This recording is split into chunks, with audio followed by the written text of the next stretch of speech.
Hai teman, selamat datang di channel Sekate New. Jangan lupa pada teman-teman untuk like, komen, dan subscribe supaya tidak ketinggalan update dari channel ini. Mimin ucapkan terima kasih. Selamat menyaksikan. Bukan perempuan lemah, bab 18. Apa aku hubungi saja Gio ya? Saat ini aku benar-benar tidak punya uang, apalagi Bang Hen pengangguran, gumam Hera. Kamu kenapa? Dari tadi mondar-mandir terus, tegur Bu Sulis. Ibu punya uang tidak? Mana ibu punya uang? Punya gebetan kaya saja, ternyata dia pelit. Hendra juga tidak memberi ibu uang, saut Bu Sulis dengan nada kesal. Sengaja Hendra tidak memberikan uang. Ia mengisi penuh bahan-bahan masakan di rumah untuk sebulan. Dan uang untuk pegangan yang diberikan Hendra sudah habis. Lelaki itu hanya memberikan 1 juta. Untuk Bu Sulis dan Hera, 1 juta tentu tidak akan cukup, apalagi jika mereka nongkrong di kafe atau restoran mahal. Meskipun awalnya tidak tega, tapi Hendra mencoba bersikap tegas. Bukan tidak sayang pada ibu dan adiknya, Hendra malah ingin mereka berubah menjadi lebih baik. Mungkin jika bukan Winona yang menguatkannya, Hendra akan luluh saat Bu Sulis atau Hera meminta uang yang sudah melewati jatah mereka. Cari gebetan baru dong Bu, usul Hera. Itu gampang, tapi ibu tidak mau dapat yang kaya tapi pelit seperti kemarin. Kalau bisa dapat yang kaya, yang royal. Ibu mau langsung desak dia untuk menikahi ibu. Ibu capek, hidup susah terus. Mengandalkan kamu juga tidak berguna, papar Bu Sulis. Kenapa ibu menyalahkan aku? Memang sudah tugas ibu untuk cari uang. Aku itu masih tanggungan ibu. Ibu beda lagi nanti kalau sudah menikah, seru Hera tidak terima. Omonganmu itu seperti orang dewasa, tapi otakmu seperti anak SD. Kalau kamu dapat yang kaya juga kan lumayan. Tidak usah pikirkan cinta, yang penting kaya. 2 orang yang dibutakan oleh uang. Sepertinya tujuan hidup mereka hanya memiliki banyak uang. Hera juga akhirnya mengiyakan tawaran Gio, tapi ia ingin meminta uang muka, setidaknya untuk pergi ke salon dan berbelanja. Karena bulan ini Hera sama sekali belum melakukan perawatan. Ia sudah menduga jika Gio pasti akan mengincar tubuhnya juga. Meti sering menceritakan mengenai kegiatan seksualnya dengan Gio. Dan dari situ Hera tahu, jika untuk mendapatkan lelaki royal seperti Gio, Hera akan merelakan tubuhnya. Bisa jadi juga nanti ia merebut Gio dari Meti. Hera langsung mengirimkan pesan singkat pada Gio mengenai uang muka dan lelaki itu menyetujui. Tanpa bertanya lagi, lelaki itu mengirim uang 10 juta ke rekening Hera, hingga membuat gadis itu bersontak gembira. Bu Sulis yang heran menatap anaknya penuh tanya. Bu, ayo kita ke salon, kita belanja, ajak Hera. Dapat uang dari mana kamu? Tanya Bu Sulis. Dari gebetan aku Bu, ungkapnya. Berapa dikasih duit? Selidik Bu Sulis. 10 juta. Nah, itu bagus. Ingat, jangan pernah kamu tidur sama lelaki itu kalau dia tidak ada niat menikahimu. Iya Bu, ini saja aku bahkan belum disentuh, dia sudah memberi uang sebanyak ini. Hera menceritakan awal mula bertemu dengan Gio. Bu Sulis malah menyarankan anaknya itu untuk mendekati Gio dan membuat lelaki itu jatuh cinta padanya agar bisa dengan mudah merebutnya dari Meti. Jarang ada lelaki yang memberikan uang muka bahkan sebelum ada timbal balik padanya. Jika Hera mendapatkan suami kaya, jelas Bu Sulis yang lebih bahagia. Ia akan dengan mudah melakukan apapun, membeli barang yang diinginkan tanpa harus memikirkan uang yang dikeluarkan. Jika dapat menantu kaya, Bu Sulis tidak akan lagi mencari lelaki kaya yang kesepian. Aku pesan dulu taksi online ya Bu. Ya, ibu juga ganti baju dulu, balas Bu Sulis lalu masuk ke kamarnya. Mereka pergi ke salon langganan, bukan salon abal-abal yang biayanya murahan. Mereka tidak tahu jika pemilik salon kecantikan itu adalah Winona. WS Salon yang baru saja berdiri 5 tahun dan memiliki cabang di berbagai kota di tanah air.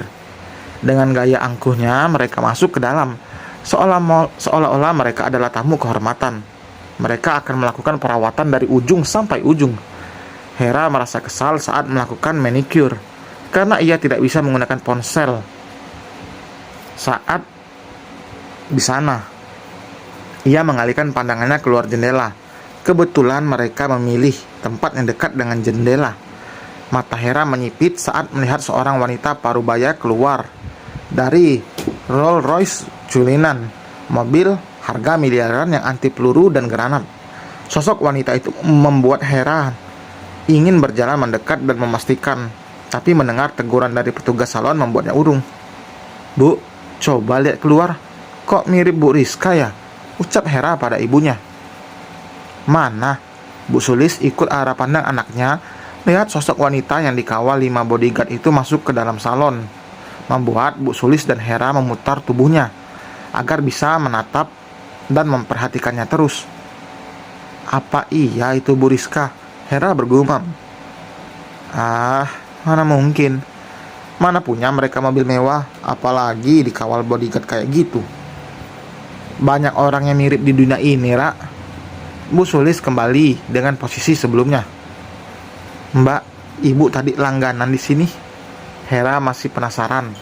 Ia bertanya pada wanita di hadapannya.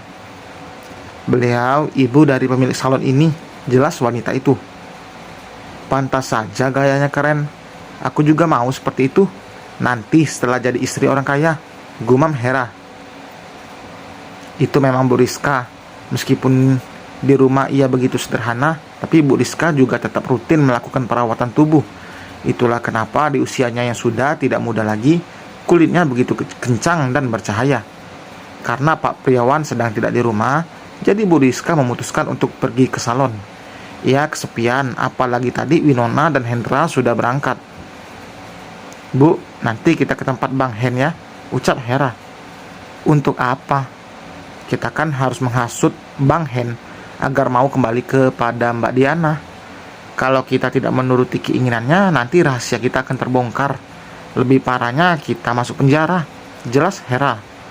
Bu Sulis menghela napas berat. "Tapi Hendra tidak ada di rumahnya. Tadi malam Hendra mengatakan akan pergi, tapi ibu tidak tahu dia pergi kemana," tuturnya. Hera mendesak kecewa. Ia sebenarnya sudah kesal terus diteror oleh Diana. "Diana tidak akan membiarkanmu." Hera tenang sebelum mempersatukan Diana dan Hendra.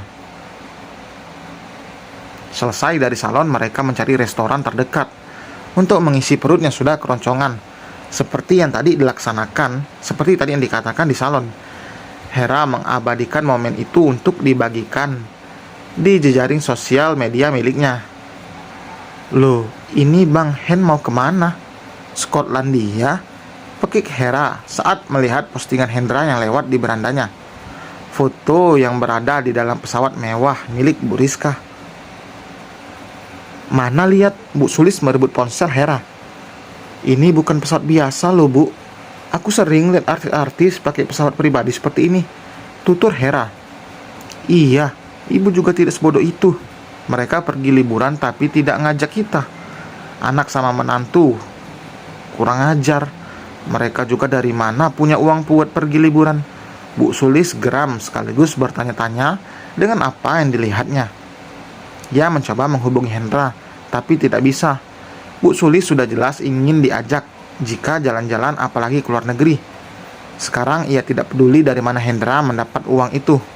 Saat Hendra bisa dihubungi nanti, Bu Sulis akan meminta uang agar ia bisa menyusul Hendra ke sana.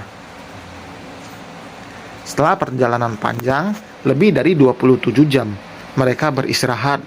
Winona juga terlihat kelelahan meskipun di dalam pesawat hanya duduk. Hendra juga ikut membaringkan tubuhnya di sebelah sang istri, memiringkan tubuhnya menghadap Winona. "Bagaimana caraku mengatakannya ya?" gumam Hendra. Ia berhasil menggadaikan mobil dan mendapatkan uang 50 juta. Ia memikirkan nanti apakah Winona akan kecewa atau bagaimana. Sambil berpikir, ia terbuai dengan empuknya ranjang. Apalagi suasana kamar yang begitu nyaman dengan aroma terapi yang tercium.